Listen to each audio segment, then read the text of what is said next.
Okay, here I am again. This video is about my New Year's resolutions. So, our family each year does a vision board with our New Year's resolutions on it. And like each person does one.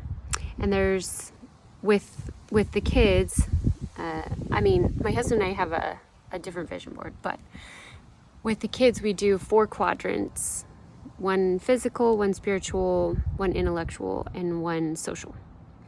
To go along with the scripture, Jesus grew in wisdom and stature and in favor with God and man. So it was really fun to make. I made mine first so that they could see, I don't know, just so that I could already be done before everyone else was doing theirs. And it was really fun to do with the kids to see what they decided were their goals for the year and just their style of setting goals and making plans.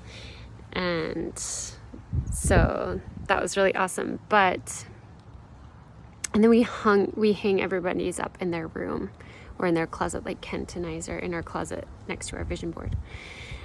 And so I had 4 goals in mind that I wanted to do, and then I just kind of put them into those 4 categories. But then I ended up, one of them I could just feel wasn't going to be as beneficial as I thought originally, and so I checked in about it and got a different awesome answer, which I was also really grateful for. And I'm still going to do the first one, but I can just do this one in addition, and because the first one isn't, I could just tell you. Okay, so for the spiritual section, I was going to pray specifically for someone, like a person, out loud. Every time that I prayed, I was going to pray for someone in our extended family or a friend in need or whatever, just to try and be more intentional with our prayers. But it turns out I don't get chosen to say prayers out loud very often.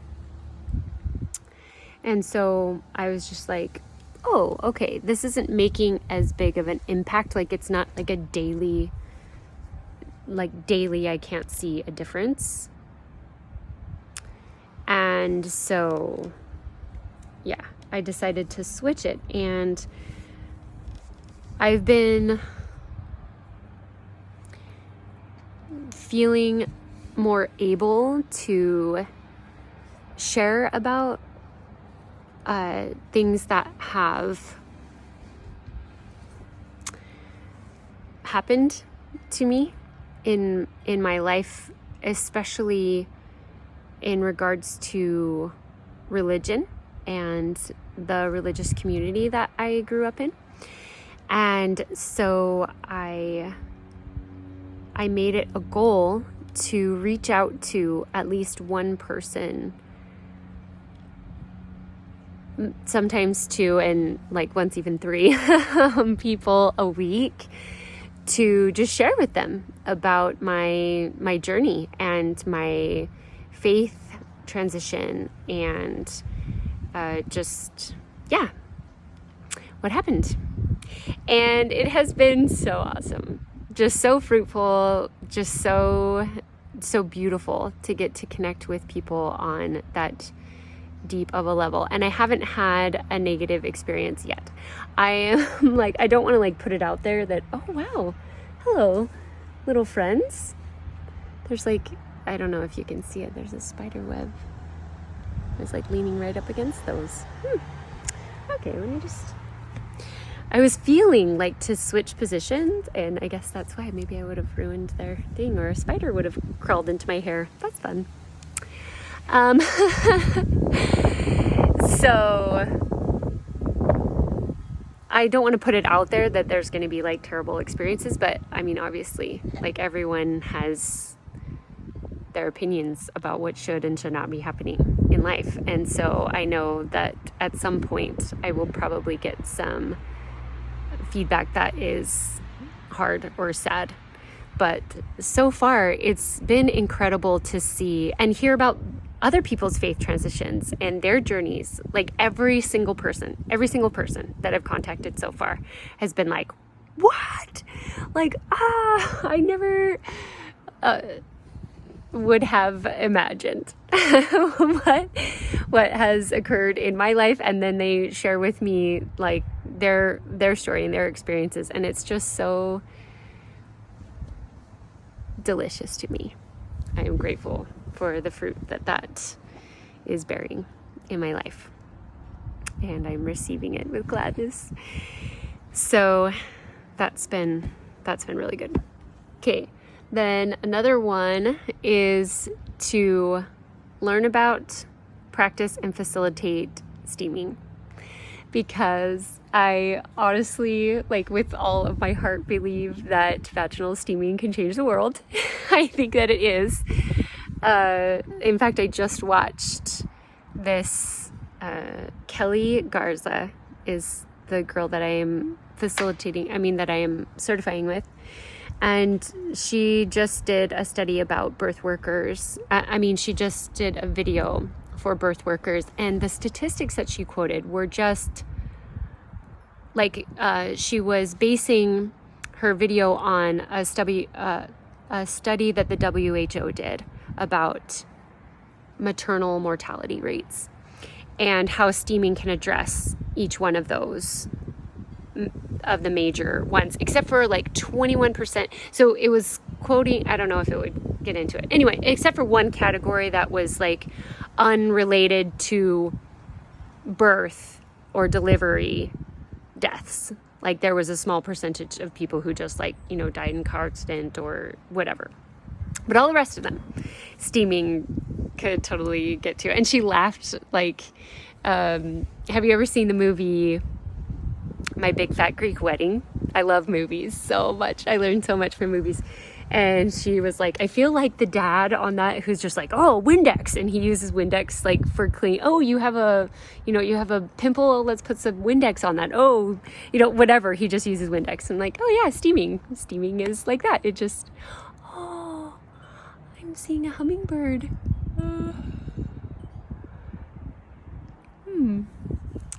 I'll have to look up what that means. Hello, little friend. A spider and a hummingbird all in one video. That's pretty cool. Which is a perfect segue. Anyway, so steaming, that would be a perfect segue, except for I wasn't finished with what I was saying. So I'm going to continue to certify to become a Peristeam hydrotherapist. And I am doing I'm supporting someone postpartum here and for labor and delivery, but she's gonna go into the hospital and I'm not gonna go with her into the hospital, but before. And so that's gonna be really awesome. And of course I'm using steaming for myself, and our little 11-year-old is just, it's so awesome. And she is just starting steaming because it's time, and I'm just so happy for her. And she really loves it too. So anyway, yeah, hurrah for vaginal steaming. Peristeam hydrotherapy. Okay, so then another one is that I'm going to do these gifts for each person in my family. So last year I did sessions for everyone in my family every month, and I really loved it. And when I was talking with the kids about what we were going to do this year, they were like, wait, what? We're not going to do sessions anymore? And they were like super sad. And so we're still going to do sessions. I'm so happy about all the things. Like this past month we did aura personalities, and this next month we're going to do interviews again. That's actually what started the whole YouTube channel thing. Is I did like a series of videos of interviews for everyone, and so it's going to be take 2, and we're going to do that again this next month, starting in just a couple days. So you can look out for those videos. It's going to be so great. I love my family so much. They're just each so awesome. But the other aspect of it was an Epiphany Day gift for each of them. I am doing an experience with each of them each month based on like the goals that they set, like the kind of person that they want to be. I'm going to support them in that. Like, for example, our 11-year-old loves crafting, or our almost 11-year-old. Her birthday's in like 1 week. So she loves crafting. And so I'm going to do a craft with her. She set up this one shelf on her bookshelf that's like decorations for each month of the year and the holidays that we're celebrating. And so we're going to do a craft together each month to put on that shelf. And it's just so awesome to like get to be part of her creativity with her. And anyway, so I chose something like that I'm going to do with each of them each month. And the one that I chose for my husband is at the Vitality Center. Oh, I shared this in another video that they do this thing called the Seekers Club. And I just had such an awesome experience that first time. And I told my husband about like parts of it. And I could tell that he was like, oh, like felt like, you know, he had missed out. And so that's my Epiphany Day gift to him that we get to do together, is we're going to go to the Seekers Club every month. And we actually, I was going to share about this in another video, but I'll just mention here that we got to go this last time and we taught part of the class. Well, I mean, the doctor brought like a meditation to do, but we taught the class about animal messengers. And it was so awesome. Like, it was just so fun to get to teach with my husband and get to share this part of our lives that is so profound and sacred to us with these other people. And it was so powerful, I think, for my husband to see all of these other adults like interested in something that he originally thought was like really weird. And maybe it is weird, whatever, like I love weird things.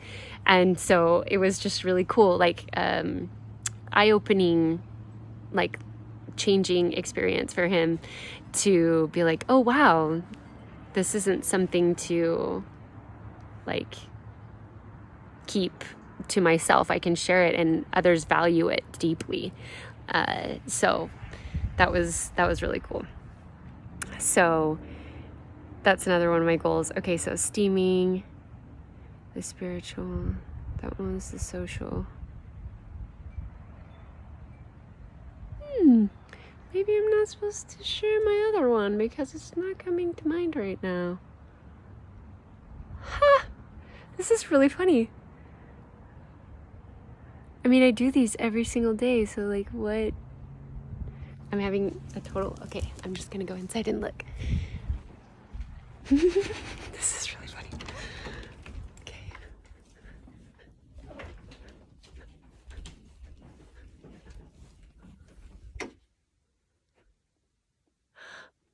Duh.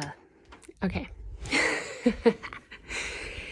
Okay, so today is the full moon. I'm wearing my full moon earrings. And so each month we are, my husband and I used to do these moon lodges with women, and it was really awesome and I really miss it. There are so many things that I miss, well, that I try to just be like, it's okay that it's in the past. And, but so my husband and I are doing a full moon session each month at the beach. So like for each of our children and for each other and for a whole bunch of just things that we decided. I planned out what each month, what each session was going to be about. And because we delivered our last child at home unassisted, and it was just such a powerful beautiful experience, wonderful experience. And then also burying her placenta was just a wonderful experience. And so we wanted to get to do that for each of our children, like energetically, spiritually, like in retrospect. And so we're doing that for each of our kids. And my husband got to give each of them a blessing when they were born, but I only gave our last child a blessing when she was born. And so I'm also preparing a blessing for each of them. So we like sing a song, and we just walk on the beach and talk about their birth as it happened, like physically in history. And then, well, at least this is what we did for the January full moon. Maybe it'll evolve throughout the year, but so, and I'm feeling like maybe parts of it are because I couldn't think of what what this last goal was. So maybe there's parts of it that I need to just hold in my heart right now. Maybe I'll be able to share them in another time. But that's my other goal, to do these full moon sessions at the ocean on the seashore with my husband about each of our children and each other, and our those, I think there's going to be 13 full moons this year. And so I just planned it out, and we get to do that together. So those are my New Year's resolutions. And we celebrate so many New Year's, like Rosh Hashanah, and we did Diwali this past year, and we do the Lunar New Year, like some people call it the Chinese New Year. But I just love getting to start new. I love the cyclical aspect of the year. And so, yeah, those were my New Year's resolutions. Thanks for listening. Shabbat Shalom.